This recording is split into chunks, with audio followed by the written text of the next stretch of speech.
mungkin salah satu statement paling keras yang bakal gue sampaikan di media sosial Ya. ya. Gue merasa ada masalah kedokteran Indonesia itu bukan sistemik doang, inkompetensi. Oke, ini Oke, menarik. setuju. Karena gini, punya alasan untuk ngomong itu dan alasan itu valid. Oke. Gue berurusan dengan penyakit parah dari diri gue sendiri, Oke. penyakit parah dari orang tua gue, dan Ya. salah satu temen gue kehilangan anak inkompetensi. Hari ini dia posting anaknya lahir, seminggu kemudian dia posting anaknya dijemur, seminggu kemudian posting kuburan anaknya. Aduh. Nah, aku nggak usah jelasin detail, tapi intinya inkompetensi waktu itu.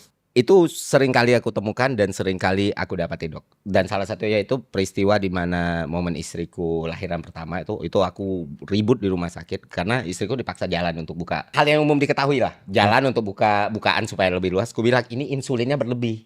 Karena sakitnya nggak mungkin kayak gini. Jadi karena insulinnya berlebih di sendi itu jadi lebih licin. Jadi ketika sendi-sendi itu bertumpu dengan beban sebesar itu, ininya sakit. Karena yang sakit itu di sininya. Ya. Nggak mungkin akhirnya debat ya, tunggu dok ya, tak buka dia ada jurnal Perancis, tolong dibaca. Saya berharap banget sama dokter untuk akhirnya dihentikan tuh, dipaksa jalan sama itu segala macam. Itu aku ketemu hal kayak gitu. Untungnya dokternya pintar. Dan salah satu yang sedikit menganulir hal itu karena aku juga bertemu dokter-dokter yang brilian, yang kardiomiopati ini. Waktu kena diagnosis itu dia bilang, aku benar-benar nunggu statementnya kayak gimana. Dia bilang, oh ini bukan karena rokok kok, ini genetik, ini penebalan, gak ada hubungannya sama rokok. Tapi kalau kamu merokok ini semakin parah, kata dia. Oh Oke. ini dokter oke nih.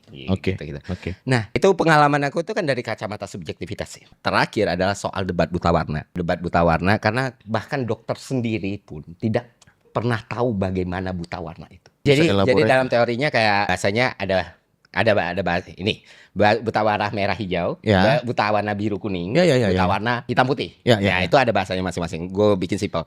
Jadi beberapa dokter tuh memahami orang yang kena merah hijau berarti nggak bisa bedain merah dan hijau. Kalau kamu merah hijau berarti kamu tuh nggak tahu tuh beda merah dan hijau. Dan itu datang dari seorang dokter. Ya. Oh ya, pantas aturan ini nggak pernah direvisi. Karena dokter pun tahunya orang buta warna merah hijau adalah mereka yang nggak bisa bedain merah dan Betul. hijau. Nah, pertama tadi kan dokter udah bilang setuju. Penyebabnya apa? Dan kayak gimana kita nyari kompetensi ini ya. Ya penyebabnya itu kena akarnya. akarnya apa? Karena kalau dalam analisisku sendiri waktu dulu ya, analisis bocah ya. Karena banyak sekali. Tapi ini satu lagi menghasilkan ironi yang lain nih, karena kebutuhan dokter kita masih besar sekali. Dulu tuh mikir, oh apa karena untuk masuk dokter itu sekarang bukan lagi yang pintar, tapi yang kaya. Jadinya hal-hal yang analisis simpel lah tuh, analisis luar banget.